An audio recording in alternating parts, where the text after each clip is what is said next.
from Hollywood, it's time now for Edmund O'Brien as...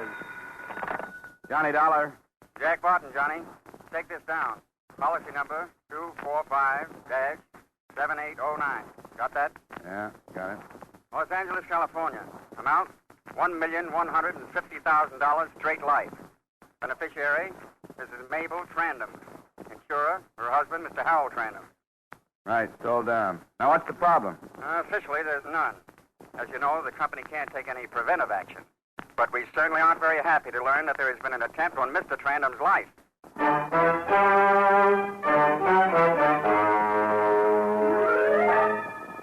Edmund O'Brien in another transcribed adventure of the man with the action-packed expense account, America's fabulous freelance insurance investigator, Yours truly, Johnny Dollar.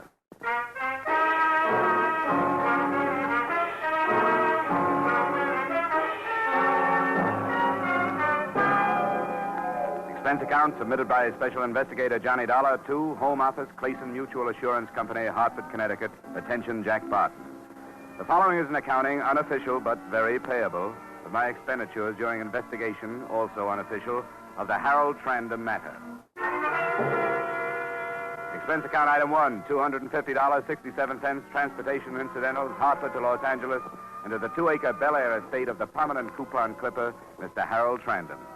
I presented my identification to the pert little maid who answered the door, was ushered through a portrait gallery and 2 living rooms to the terrace. Mr. Trandom was bent over his morning paper, sipping grapefruit juice. He looked up at me with the same scowl I'd seen on the front pages of newspapers. Very early. Why did the servants let you in here? May I sit down? Certainly not. I don't even know you. Yes, here's my card. Insurance investigation. I suppose you think I can't pay my next premium. Mr. Trandom, we have no doubt as to your credit rating. This is a much more important matter to you. Financial? In a way, Sit down. Now, what is this important matter? your life. I understand there's been an attempt on it. That's my own affair. Strictly my own affair. I made adequate provision. If your company is worried about my life, I'm very touched. But I assure Don't you... misunderstand, Mr. Trandom. I'm only interested in your welfare unofficially. The company takes no preventive action of any sort. However, as a friend of Jack Barton, who's head of the Hartford office of Clayson Mutual, I'm here to try to see that no further attempts occur. Unofficially or officially, I'm well taken care of. Thank you. Oh, that's that then. Sorry. Must have been a long trip from Hartford. Yes, it was. I should offer you a drink, I suppose. Well, it's a little early for anything hotter than orange juice for me. My doctor makes me drink this plum. Grapefruit juice. Dore. Lala.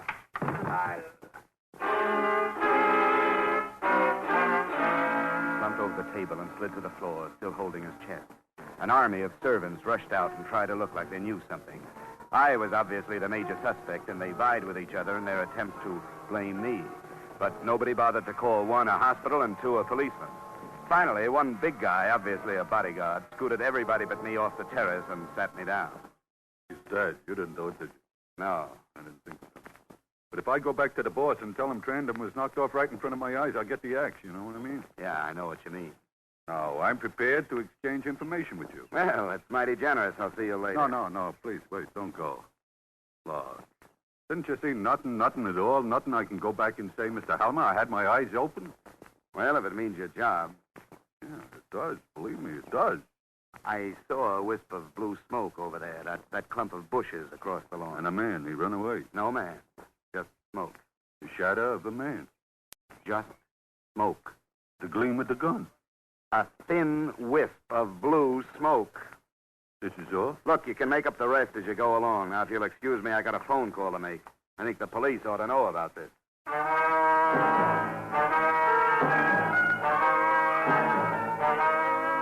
When the sirens arrived, they examined the brush and found a few bent twigs among the straight ones. Nothing to go on. They set about examining all the servants, searching the house, but their efficiency got them nowhere. By the time they left, they had collected no information at all. The only thing they had succeeded in doing was to make Mrs. Mabel Trandom lock herself in her room for a good private cry. It was after the police left that I remembered the last word of Mr. Harold Trandom. Lila. Hating unsolved mysteries as I do, I knocked quietly at Mrs. Trandom's bedroom door instead of hopping on the next DC-6 for Hartford. Go away. Please, Mrs. Trandom, I'd like to talk to you. I don't want to talk to anybody. Go away. I'd like to talk to you about Lila. Who did you say? I'm Johnny Dollar. I'm at the... What about Lila? May I come in? Thanks. Tell me what about Lila? Well, that's just what I was about to ask you. You're one of the detectives, aren't you? No, I'm an insurance investigator. Oh, sit down. What did you hear about her? The last word your husband said was Lila. Yes, it would be. That's all he talked about. Breakfast, lunch, and dinner. Oh, I got a steady diet of her, all right. What did he say about her? Nothing. He just said Lila. I suppose his insurance money won't be paid now that he was murdered. The fact that he was killed won't interfere with the payment, Mrs. Trandon. The way it looks now, you'll get your money with very little trouble. Because that's all he left me, mister. Me and the Jesse Frederica rescue mission. Money. I've got a closet full of coats and so many dresses I run out of hangers, and I've got shoes piled to the ceiling. And if I wanted to go out, nobody was nicer than he was about it. He'd see that one of the boys from his office took me wherever I wanted to go. He was real good to me, mister. He picked me up in a cafe where I was working as a waitress. He picked me up and gave me all this. And still I hated him. Maybe I'd better go. No, don't go. I gotta talk to somebody. Insurance, huh? How much was it? $1,150,000. Pretty big tip for just a cup of coffee, wouldn't you say? He didn't have many friends, did he? Nobody, mister. Not a friend in the world. You could comb the city from one end to the other for somebody to say a nice word about him. And the closer you lived with him, the more you hated him. It'll be pretty tough, I guess, to find out who did it. It wasn't one person. It was the whole city. The whole world. Everybody got together and said we got to clean the rot out of the territory. And they hired somebody and did it. Take it easy, Mrs. Trandon. Don't call me Mrs. Trandon. Mabel, what? Mabel Harriet McGrandy. You know what I'm going to do? How much did you pay for it? $1,150,000. Into a little apartment, have a couple of cats. I always wanted a couple of cats, but he couldn't stand them. I couldn't have any. Siamese I'm going to get. Where can I find Lila? I didn't tell the police about her. Why should I tell you? No reason. I'd just like to know. Lila Winning. She lives at the Village High Hotel. She's very lovely. Very refined. I suppose maybe she was the only one who liked him. Hey, when you get through there, come back and talk to me some more, will you?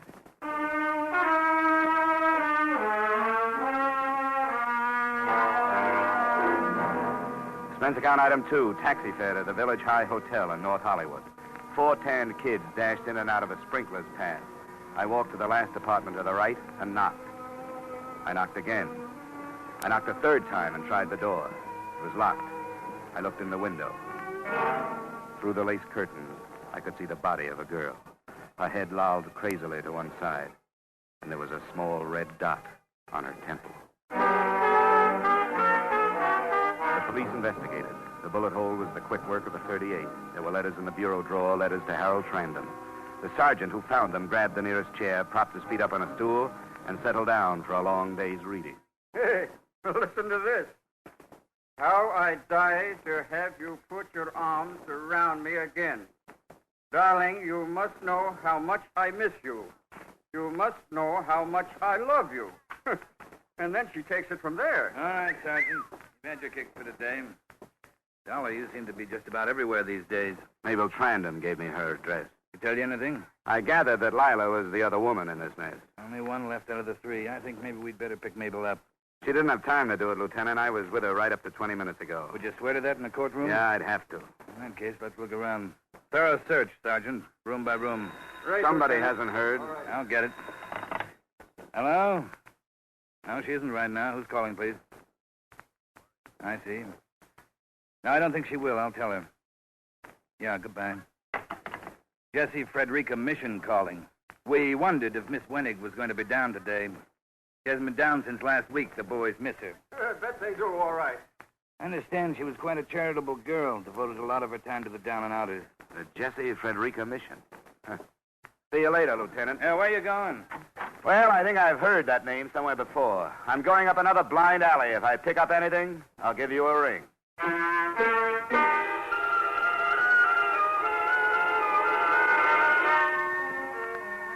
Expense account item 3, $4.90. Transportation Bel Air to the Jesse Frederica Rescue Mission on Main Street. Now that the mystery was doubled, I thought it wise to follow up every enterprise the 2 late lovers had in common. The driver let me out in front of a store with the Jesse Frederica mission, everyone welcome, painted on the window in gold. I walked into the place, past little groups of sullen men sipping their coffee from tin cups. There was a room labeled, Wait in Here. An abrupt young man, nattily dressed, motioned me into an inner office and closed the door behind me. I was all alone, except for the smiling old lady at the desk. Your name, please? Johnny Dollar, I'm here on business. Certainly. How long since you've had a bath? Well, this morning You do look pretty clean. I think our young men have a tendency to stay clean much more than, say, 30 years ago. Don't you? Oh, definitely. But I'm not here for a bath. Oh, sorry, but it's required. Any dependents? Not as yet. Good. Have you tried to get a job of any kind? The United States Employment Service? A private agency? I've got a job. Oh. Well, then, I'm sorry. I'm an insurance investigator. Oh, you're a graduate. Well, we've had so many come back and thank us. How long since you've been here? A long time. Are you Mrs. Frederica? Miss Frederica. Oh, yes. Well, Miss Frederica. Do you know Miss Lila Weinig? Why, certainly. She's on our board of directors. A wonderful girl. Uh-huh. Did Mr. Harold Trandom also serve on your board of directors? Why, yes, he does. They're very good friends. Yes, I know. I've got bad news, Miss Frederica. They're dead. They were killed. Oh, that's terrible. An automobile? No. How did it happen? Murder.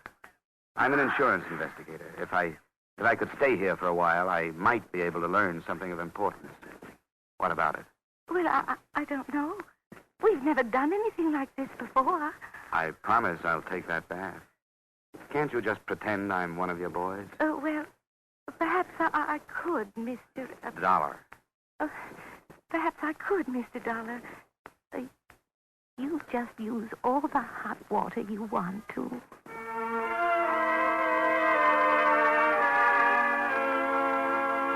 I found myself in the midst of a lot of confused men.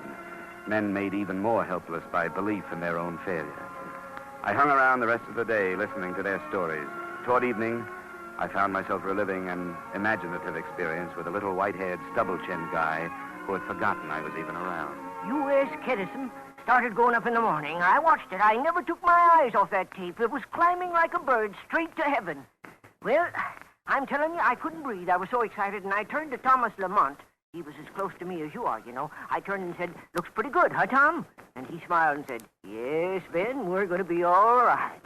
Yeah. 2 more points. 2 points more, my friend, and I wouldn't be standing out here, I'll tell you that. Didn't make it, huh? Oh, I'm not worried. I'll do it again someday. Man who's made it once can make it again. Yeah. What do you say? I know a man, he was much worse off than I. He had less than nothing. He owed the world. And he came back and made the biggest fortune on the whole exchange. Maybe you heard of him. Director of this charity. Killed recently. Harold Trandom. You knew him? Knew him? Well, we were as close as twins. Yeah. He gave me lots of tips on the market. Nice guy, huh? He was very nice. He was a very nice man. Oh, he was gruff sometimes, but kind. A really good heart. And when he took up with that woman, she was a director here, too. They killed her, too, you know. You knew that, didn't you? Yeah. Yeah. Well, when they took up together, I knew she'd kill him. She didn't kill him. Well, the other way around did. No, it wasn't that way either. Well, you know. No. I always heard he wasn't very well liked. Oh, he had lots of enemies. You see that fellow over there? No, the one leaning against the wall. Oh, the one yeah. with the brown sweater? Yeah. He hated him. Oh, that was a real big thing, that hate was. What's his name? Sanderson. Bill Sanderson. What happened was, years ago, they was partners, the two of them. Bill Sanderson and Trandom. Yep. Trandom did Sanderson out of his brokerage business and sent him down to Skid Row. I guess Sanderson was only one of many. Oh, sure, he had his enemies, Trandom did. But Sanderson, he was the one who introduced me to Trandom, you know. Sanderson hated him worse than anybody. Hated that woman of his, too. Lila, whatever her name was. Well, that's interesting, Ben. Oh, it's nothing. Why, I got stories that would make your hair curl. I'll tell them to you over a drink sometime, huh?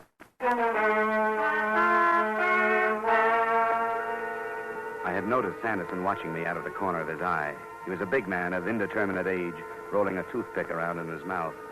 I walked to the cafe down the street, had a bite to eat, and came back to the mission. A crowd was gathered in one corner, talking excitedly. I moved through to the front row and looked down. There was little Ben, lying dead on the floor. I moved back through the crowd and right into Bill Sanderson. Dollar, maybe you better come along with me. The sliver of shining metal in his hand convinced me to come along with him. There didn't seem to be a great deal of choice. He stopped me in front of a door 3 buildings down, opened it, shoved me in, and closed it again. Inside, it was not quite pitch black. I'm glad to meet you, Dollar. Any friend at Trandham's is a friend of mine.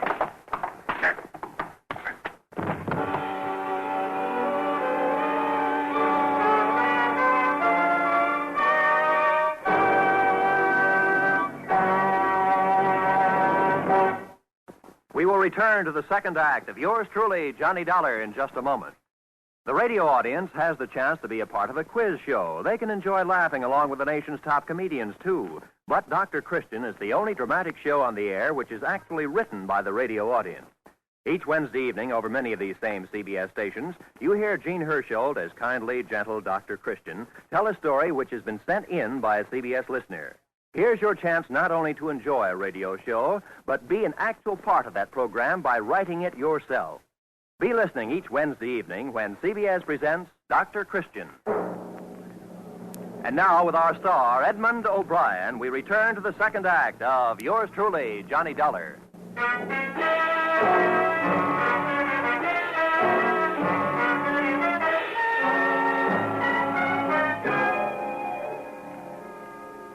I don't know how many times Sanderson tried to use his knife. Perhaps he was getting too big a kick out of wearing me down to use it at all. Then I was able to maneuver him around with his back against the light from the street. I grabbed his arm and smashed his fist against the wall. The fist with the knife, and when it dropped to the floor, I went about my work with a new zest. You picked on the wrong guy, sir. Come on, get up. Okay. Come on. Easy, take it easy. Get up, Sanderson, get up. Stand up straight. Hey, come on now. What about it? Lay off, huh? I got a lot of questions. About how you killed Harold Trandham and Lila Weinig and Ben. They found out, didn't they? Out of my way! He pushed me aside and went out the door, melting into the population of Main Street. For me, the mystery was over and the manhunt had begun. Got away, huh? Yeah, he played possum and I fell for it. Yeah, we got all the cars on the lookout. Too late to stake out the neighborhood. We'll get him. You can go on home. No, I'll stick around just for laughs. I've got kind of a personal interest in this case. So I see. It didn't do your face much good. I think I'll drop over to the widow's house. Oh, Mrs. Trandham? Yeah, she asked me to drop back to keep her company. With Sanderson on the loose, she may need more company than she thinks.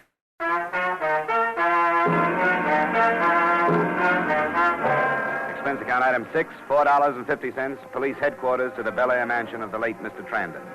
As the cab pulled away, I noticed a familiar hulk standing on the stoop. It was the big bodyguard, and he ran toward me as if he'd just seen an old friend. Oh, mister, I'm so glad to see you again. You just don't know. Hadn't you better report back to the office? There are liable to be plenty more bodies to guard. I was fired. Oh, no kidding. He wouldn't even give me a chance to explain. Mr. Halmer, I said, mistakes happen. What happened to me could have happened to anybody. I really had my eyes open. I seen a big guy with a .38 revolver over 100 yards away, and he run for cover. I chased him all over the plantation and finally caught him. Look here. I even brought him a piece of the suit the guy wore. Recognizing a .38 from over 100 yards away didn't do your story much good. Yeah, you know, I thought about that later. Uh-huh. And that guy whose suit I tore is threatening to sue me. Well, you made a good try. Yeah. Say, you don't know where I could maybe get another bodyguarding job, huh? Have you tried plumbing? The bodyguarding is the only job I know. I'm skilled. I'll tell you what, hang around with me for a while. What's the fee? Oh, no fee. You can use the experience. I'm sorry. I have my price. A man with your pride doesn't need a job. So long. Oh, now, wait. You caught me desperate. 10 a day. I'll put it on the swindle sheet. What was your name? Max. Okay, Max. Get your foot out of that flower bed and come on.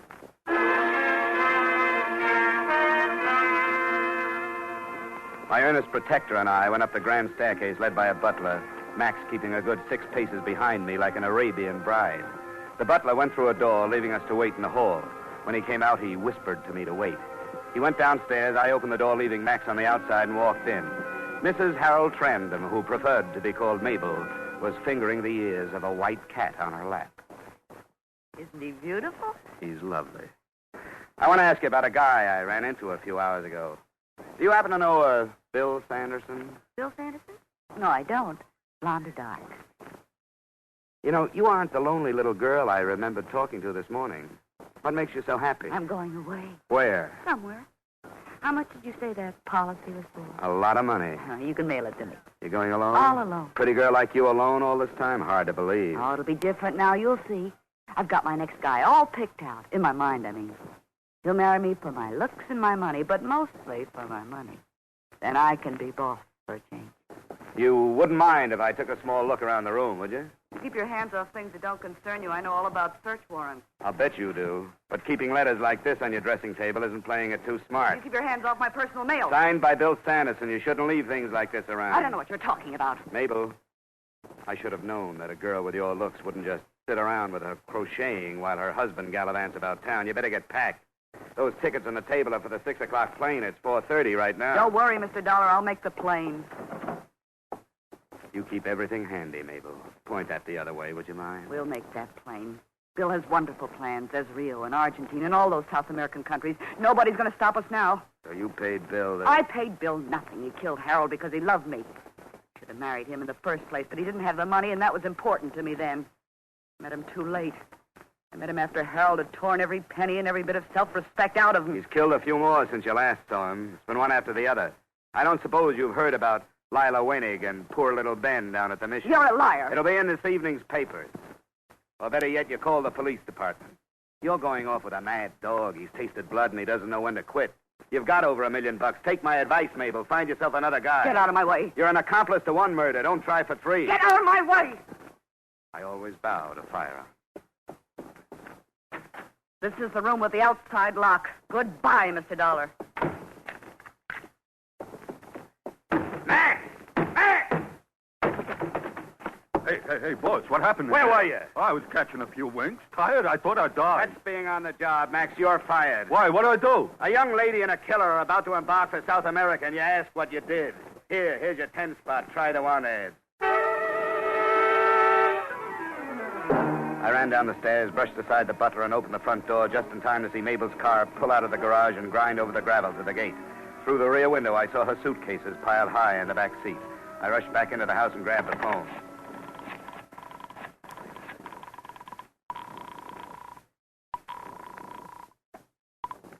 Vincelli, homicide. Johnny Dollar, Lieutenant. Listen, Mabel Trandom just left here in a big hurry. She had airplane tickets for Rio. The plane leaves at 6.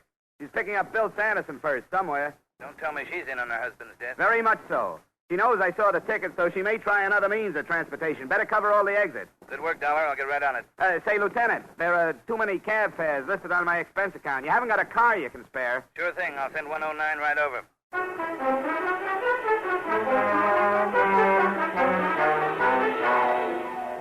He sent 109 right over. We got to International Airport in time to check the passenger list. Sure enough, there was a name, Mabel Trandom. We waited till departure time, and I felt a little like Drew Pearson must when his predictions come true. She didn't show, Dollar. I better check with headquarters to see if she's been reported at the railway stations or the bus depots. Smartest thing she could do now would be to pick up Sanderson and head for the border by auto. I've already sent out a roadblock notice. Well, your job is done, Dollar. Why risk your neck? Now, this is one I don't want to just read about. And then there's the matter of $1 million policy. Before we're through, we might have to dig up the second beneficiary.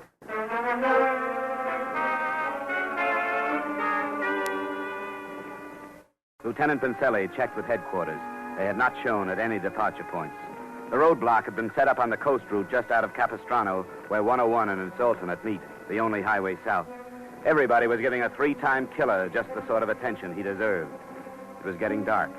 The lieutenant and I sat in his car watching the roadblock. Okay, go ahead. This could be for nothing. Maybe they've decided to stay home. No, that's not for Mabel. She's pretty restless, likes to keep moving.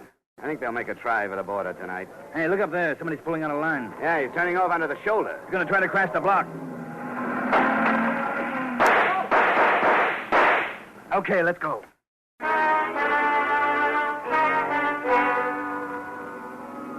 We weren't even sure it was Sanderson and Mabel. It might have been a couple of rum smugglers for all we knew. Whoever it was paid no attention to our siren, but we pulled closer, hugging the curves by using the whole road. See if you can use that rifle, Dollar. Right. There goes the tire. They're out of control.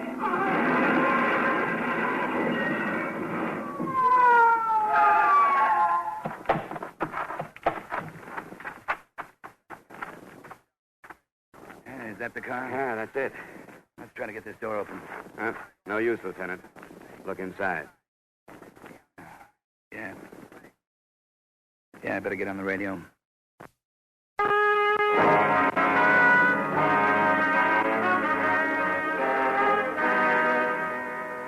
Expense account item 7, another cab fare, $4 from my hotel to the Jesse Frederica mission. It was a week later. The old lady nodded me to a chair, and I sat down. Well, Mr. Dollar, it's good to see you again. Won't you sit here? I think this seat will be more comfortable. Thank you. I've just come to say goodbye, Miss Frederica. Wish you all the luck in the world, and I've got something for you. A contribution? I think you'd better sit down first. Miss Frederica, I wish I could have the pleasure of giving checks like these to people like you more often. And don't try to count the zeros. 1,150,000. Oh, Mr. Dollar. It's from a guy named Harold Trandon. It's his way of giving back about 5% of what he should never have taken. I can't believe it. How did it happen? He named the Jesse Frederica Rescue Mission as a second beneficiary, and the first beneficiary is dead. Please excuse me, Mr. Dollar. I think I'm going to cry.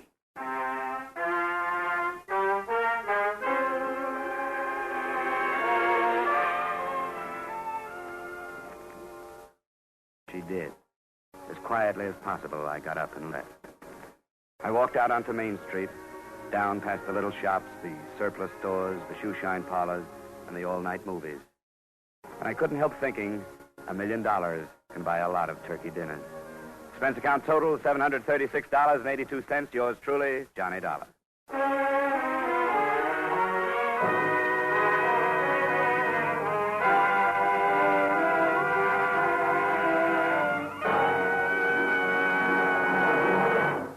Yours truly, Johnny Dollar, stars Edmund O'Brien in the title role and is written by Gil Dowd and David Ellis with music composed and conducted by Leith Stevens. Edmund O'Brien can soon be seen starring in the Columbia Pictures production, The Los Angeles Story. Featured in tonight's cast were James Eagles, Ted Osborne, Ed Max, Gloria Blondell, Raymond Burr, Ida Reese-Marin, and Junius Matthews. Yours truly, Johnny Dollar, is produced and directed by Jaime Del Valle. Join us again next week when, from Hollywood, Edmund O'Brien returns in another transcribed adventure of... Yours truly, Johnny Dollar.